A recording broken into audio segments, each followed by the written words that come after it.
Hello everybody, welcome back to the channel. So in today's video, we are going to be talking about Neymar Jr. and talk about the ripple effects of Neymar going to Al Hilal. He is going to be going to Saudi Arabia, and one of the biggest ripple effects is about João Felix, which is going to be another player we are going to be referencing in this video. It's going to be a very jam-packed video. If you guys are new here, welcome to the channel. I'm happy that you guys are here. If you guys are Barcelona fans or football fans in general, this is going to be the channel for you. So if you do want to also support me on this YouTube channel, you guys can so by liking this video and also subscribe to the channel. I would really appreciate it. So I hope you guys do enjoy this video and let's get on with it. So yes, João Felix is becoming one of the biggest options for Barcelona at the moment, but there is a big reason on why I believe Barcelona is in this position. It is because of Neymar, and I do have a few things to say about Neymar. So Neymar is going to be going to Al Hilal for 2 years. He'll be wearing the number 10 jersey. PSG is going to be receiving a little under 100 million euros, and Al Hilal is also going to pay Neymar 110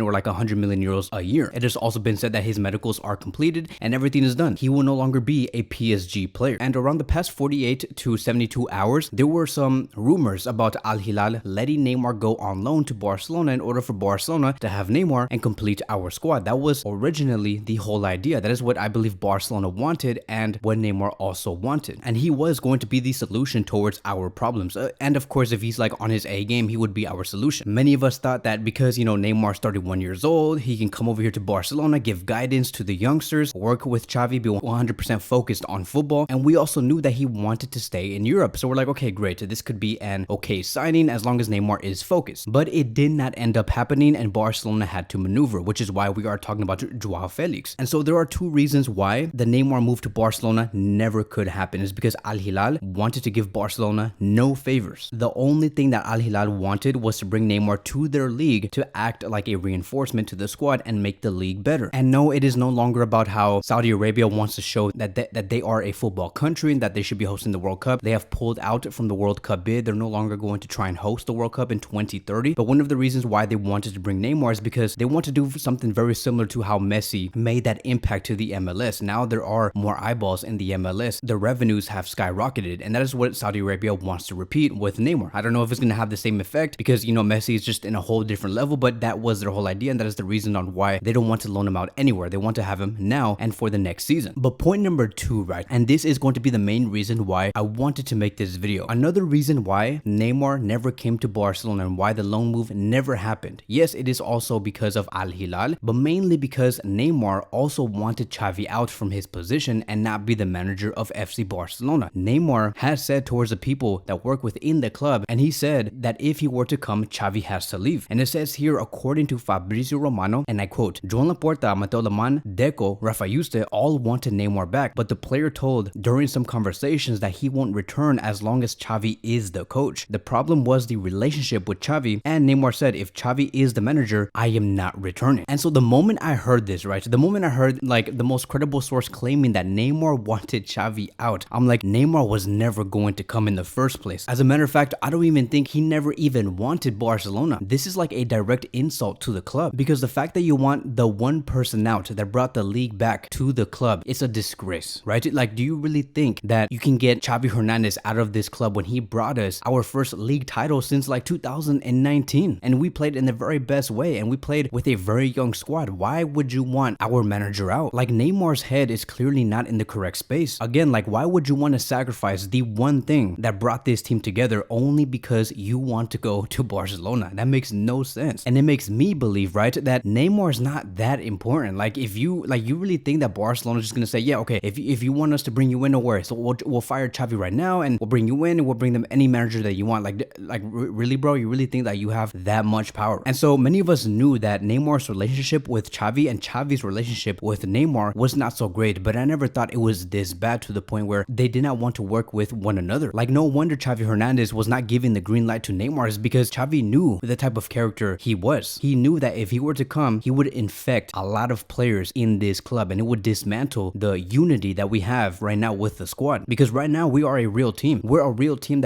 and we're all looking for the same goal, which is to play in a very beautiful way and to win all trophies possible in one season. But with Neymar, it's a whole different agenda. It's a whole different thing. He's just like, take Xavi out. I don't want him, and let me go into this Barcelona club and let me be the main man of this team. No, that's not gonna happen. That's not how it works. That's not how any team can win the Champions League and La Liga Liga and the Copa del Rey in one season. That's not how it goes. You think that Manchester City won the Champions League and the Premier League with Erling Haaland being the front face and because he was scoring 90 goals in one season? No, it was because the squad was complete. Every player was delivering. Rodri, if anything, was probably one of their best players and probably overperformed over Erling Haaland. And the defense was also phenomenal. Julian Alvarez was also a key part. We saw Jack Grealish. Everybody was performing. That is the reason why the squad experienced a lot of success is because they played as a team. Every player showed up. Neymar, just looking at this, right, what he wanted was for him to try and deliver everything for the club, and he even wanted the one man that put his team together, which is Xavi Hernandez. That is outrageous. You think that Bayern Munich also won the Champions League because they had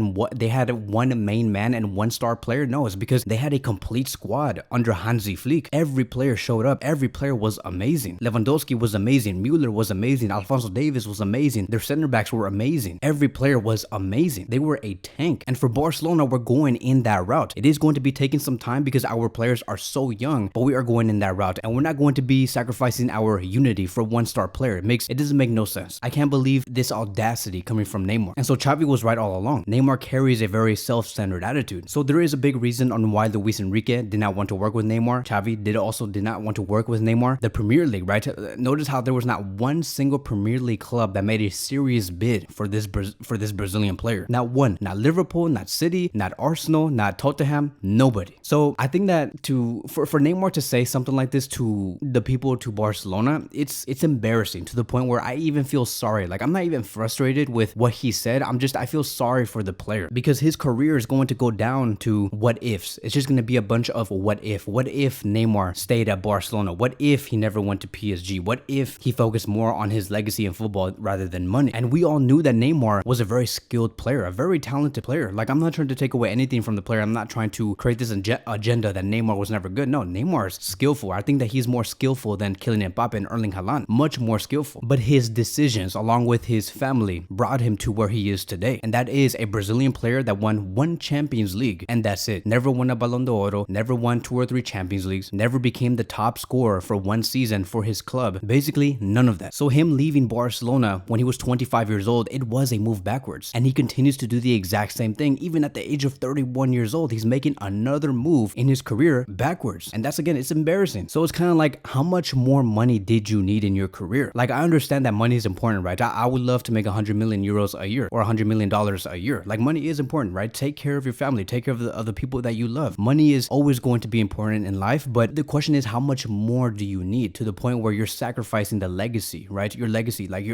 what you did in your career. Do you think that sacrificing your legacy of your career is worth the extra multi-million dollars? I think that if Neymar came to Europe after he exited Brazil, right, and he said, okay, I'm only going to be focusing on my legacy, my mark in top European football, he probably would have stayed at Barcelona after 2017, and he probably would have won the Ballon d'Oro, which was one of his biggest goals, but he never won a Ballon d'Oro. And what's crazy is that it was possible. Look how Ronaldo Nazario won a Ballon d'Oro, Ronaldinho won a Ballon d'Oro. Neymar could have been in the exact same conversation, but he ended up being a step below those two players. And many of us thought that he was going to end up being better than those two players. Maybe not Ronaldo Nazario because he was just an all-time, but close to those two players. But now he's one step below because of the decisions that he made. So maybe, again, like, if he considered his legacy, he probably would have stayed at Barcelona for another 6 to 7 years until the age of 31 years old, like the age that he is now, and maybe go to the Premier League and challenge himself even further and continue to make himself a bigger player. Because you know what happens when you continue to strive for the best and you continue to win Champions Leagues and maybe win one World Cup, you're going to end up getting one huge offer outside of Europe. Very similar to what happened with Messi. Look at how he did everything that he had to do in the past 15 to 20 years, and now he's in the MLS enjoying his life, knowing that he has completed football, and now he's getting the deal of his life with Apple, with the MLS, with Adidas, and everything all around. Neymar is not getting any of that, which is why we even continue to say, right, even for our youth players, for Gavi, for Araujo, for Alejandro Balde, don't look for the biggest bucks now. You're still too young. Work on your legacy. Work on your first 10 to 15 years. The money will come later. It will come as long as you put the work in now and make your mark in Europe. And so because Neymar is going to Al Hilal, like I've said, Barcelona will be maneuvering and they're going to be looking at João Cancelo. Now, they're also going to still try and go for Bernardo Silva and Lo Celso, but they're also looking at João Felix. And even Rafa Yuste has something to say about João Felix, which proves that he is in the conversation to sign players this summer. And he did say this after the match between Getafe and Barcelona. It makes the organization proud that a great player like João Felix says he wants to come to Barcelona. It demonstrates that the club is once again in a strong position in world football. football. We are very happy with the team we have, but there is still room until August 31st to work. Fabrizio Romano also stated that, and I quote, even to the final days and the final hours of the window, João Felix's situation will be the one to watch. He is still dreaming and hoping for Barcelona. He has rejected Saudi Arabia and other possibilities. Atletico Madrid want big money too. Let's see if Barcelona can find a way. We even have another source claiming that Joan Laporta has informed Jorge Mendes that he plans to sign João Felix by offering Ansu Fati to Atletico Madrid. It's an operation that could take place in the final days of the transfer window. And so this whole situation about giving Atletico Madrid Ansu Fati in exchange for João Felix is going to be in a whole other separate video, but that is going to be the plans regarding Barcelona and who they are looking for next. João Felix is beginning to be a big debate within the club, and I think that if João Felix can come to this club with total focus, he can do great things. We'll see what happens. That is going to be wrapping up today's video. Thank you guys so much for watching, and I will see you guys in the next one.